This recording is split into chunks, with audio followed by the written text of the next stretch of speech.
Selamat datang di Conflict Watch. Seiring meningkatnya ketegangan di Timur Tengah, sebuah perkembangan baru telah menarik perhatian khusus dari komunitas internasional. Presiden AS Donald Trump mengonfirmasi bahwa Washington sedang melakukan negosiasi ekstensif dengan Hamas untuk mengamankan pembebasan semua sandera yang ditawan di Gaza.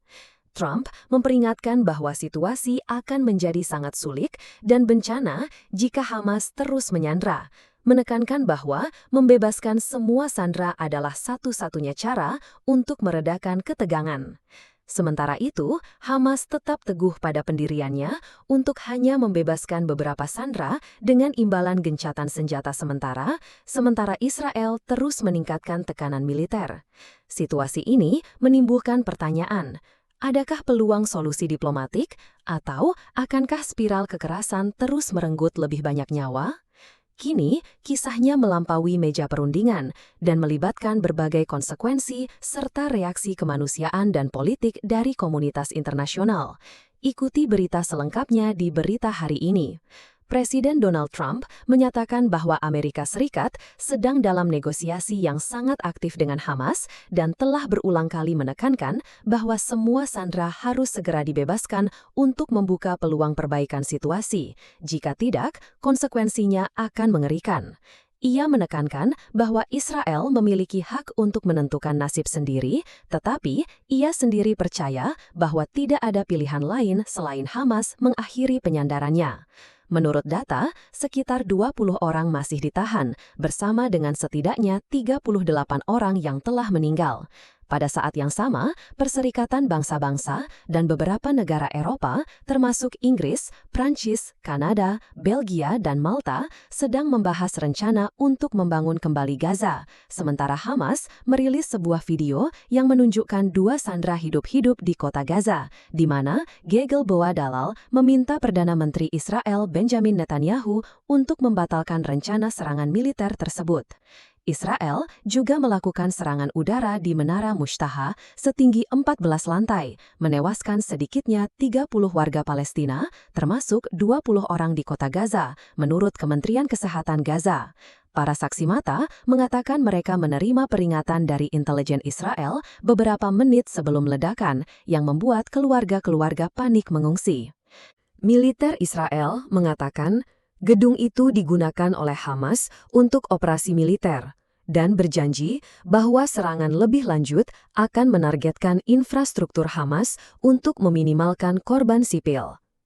Sementara itu, Direktur Jenderal Organisasi Kesehatan Dunia (WHO), Tedros Adhanom Ghebreyesus, mendesak Israel untuk mengakhiri kelaparan di Gaza, di mana setidaknya 370 orang telah meninggal karena kekurangan gizi sejak konflik dimulai, di tengah kekurangan makanan, air bersih, dan kondisi hidup yang sempit yang membuat mereka rentan terhadap penyakit.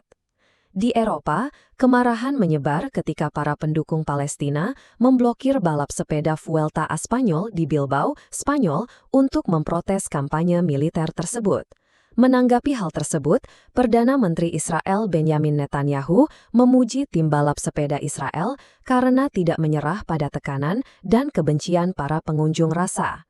Gambar-gambar tersebut mengungkap lapisan-lapisan kompleks konflik Gaza. Di satu sisi, pemerintahan AS di bawah Presiden Donald Trump telah berusaha mendesak Hamas untuk membuat konsesi terkait masalah penyandaraan, menganggapnya sebagai kunci bagi kemajuan diplomatik lebih lanjut. Namun, Israel telah berhadapan dengan Hamas yang keras kepala dan hanya menyetujui pembebasan sebagian dengan imbalan gencatan sementara, sebuah langkah yang bertujuan untuk menjadikan para sandera sebagai alat tawar-menawar dan menekan komunitas internasional. Di sisi lain, tindakan militer Israel seperti serangan udara di Menara Mushtaha menunjukkan bahwa Tel Aviv terus memprioritaskan penghancuran infrastruktur yang dianggap sebagai basis Hamas meskipun ada kritik mengenai korban sipil. Kontras antara upaya diplomatik dan aksi militer semakin menghambat pencarian solusi damai. Sementara itu, dimensi kemanusiaan semakin menonjol, dengan setidaknya 370 orang meninggal karena kekurangan gizi menurut Organisasi Kesehatan Dunia. Hal ini mencerminkan keadaan darurat karena kekurangan makanan, air bersih, dan perawatan kesehatan dasar mengubah Gaza menjadi tragedi kemanusiaan yang menghancurkan. Protes di Eropa yang sering dikaitkan dengan pembatalan balap sepeda Bilbao menunjukkan bahwa opini publik internasional tidak hanya peduli dengan politik, tetapi juga merupakan respon langsung terhadap tekanan terhadap Israel. Sebaliknya, Israel berusaha menunjukkan semangatnya yang teguh dengan Perdana Menteri Netanyahu memuji tim balap sepeda nasional karena berhasil mengatasi tekanan protes sebagai simbol ketahanan. Semua ini menciptakan siklus yang kompleks, di mana setiap langkah diplomatik, setiap serangan merupakan konsekuensi langsung dari situasi tersebut.